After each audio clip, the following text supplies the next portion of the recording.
Hello everyone and welcome to this week's episode of More Than the Score. I'm your host Tim O'Neill, filling in for Steve Ortman, who's still licking his wounds from last week's Battle Royale.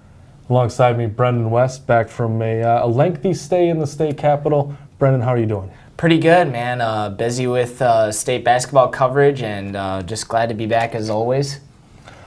Well, like I said, it was an extended stay in the Capitol for you, so take us through it. Dubuque Senior, the only area team down at state. How did it go for the Rams? Well, I tell you what, Rams fever really, kind of swept through the city from what I can tell.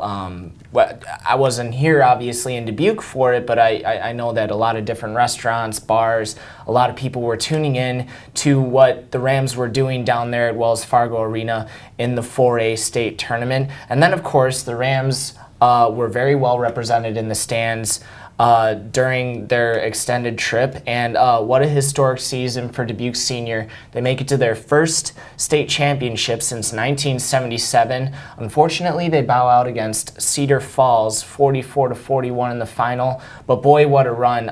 We're talking about a team that had to go through first top-ranked Bettendorf just to get to state. They wind up beating an eventual Mr. Basketball player in DJ Carton, 64-55.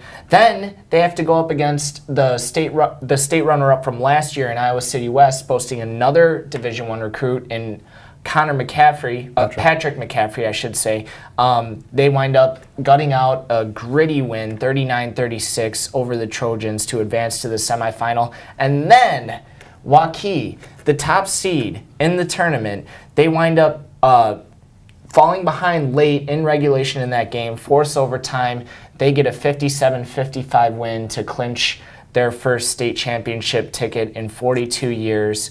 They came up short in the championship game, but boy, as Wendell Eimers put it, what a run, and kind of hard not to be proud of this team. What a journey! I mean, I don't think anybody expected us to be in the state championship with the journey that we had. But we had an opportunity at the end there, and didn't fall for us. But just so proud of this group of guys. Mm-hmm. A big tone for this team, I think, all postseason has just been adversity. Yep. You go through the top seed, Yep. the defending runner-up, Yep. the top-ranked team. Yep. So, I guess what is it about this team that makes them? Even against the defending champs, you're able to override that adversity and make a game of it. So what is it about this team? Oh, I just think they believe in each other 100%. I mean, they trust each other, they trust the coaching staff, and they expect to go out and win. Mm-hmm. And no matter who it was, they expected to go out and win. And it's just this last couple of weeks, what a journey. All right, so that was senior basketball coach Wendell Eimers. And Brendan, like you said, the Rams in 3 games just to get to the state final, they beat the top-ranked team, one of the Eastern Iowa's traditional powers in Iowa City West, and the top seed, and then just fell short against the defending state champ. I mean, pretty impressive. What really stood out to you the most from the Rams' run to the final? Well, I tell you what, in every single one of those games, all 4, you include the sub-state against Bettendorf, Iowa City West, which, by the way, the Rams knocked out for the first time before the semifinals since 2010. So you want to say powerhouse.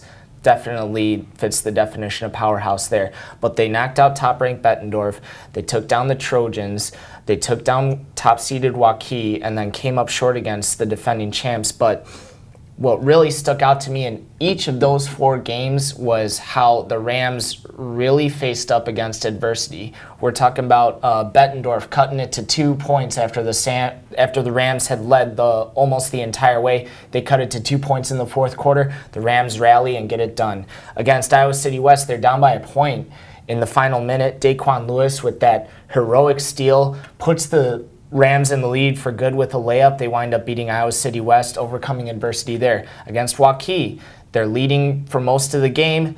The Warriors wind up coming back. They wind up taking the lead in the final minute. And again, the Rams got it done, force overtime, step up in the clutch with free throws. Landon Hermson scoring the first 5 points in extra time to put Senior in the lead for good. And then even against Cedar Falls, you had Senior trailing by 7 points with under 3 minutes to go, which is no easy deficit to overcome down there at the Wells Fargo Arena with no shot clock or anything.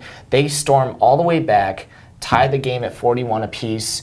Yes, they did come up short, but you really got to admire the way that never in any of those moments where I've seen a lot of other teams fold, never did we ever see this Senior team crack and not give it its best fight at the end in crunch time when it really counted.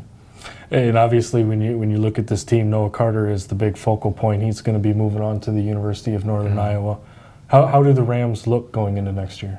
Well, they returned a couple of really nice pieces. I mentioned Daquan Lewis.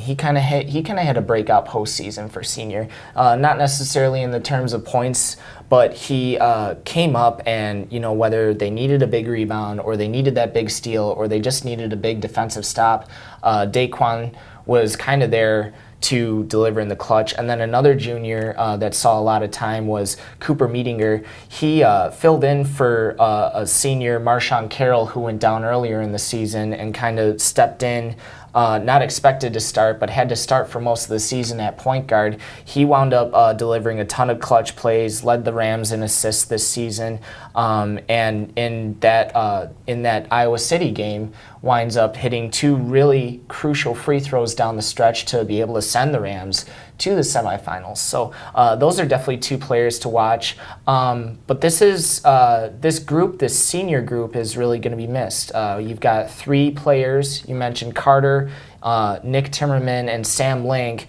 who all started for 4 years since they were freshmen. For the Rams. They're going to be graduating along with Landon Hermson, who was a starting forward for them, came up with a ton of clutch plays in the postseason, like so many different people. So it'll be a different look Senior team, but it's really hard to ignore the journey that those returners went on. You see it all the time where they take that experience and use it to positive benefits in the following season. So, but what a terrific season for Senior, definitely. All right, well, that will wrap up the high school basketball season. Got a few more features we're working on. We got the girls all-area basketball team coming out this weekend, Player of the Year, the team, and the Coach of the Year. And then the week after that, we'll have the boys basketball team. Brendan is hard at work on that, so stay tuned for that. And then spring sports. Not too long, we'll be getting back outside, some soccer, some track, some golf, tennis, baseball, and softball. Looks like we're starting to thaw out a little bit too, so about time. Just got to get rid of that snow now. So that'll do it for this week. We'll catch you next week.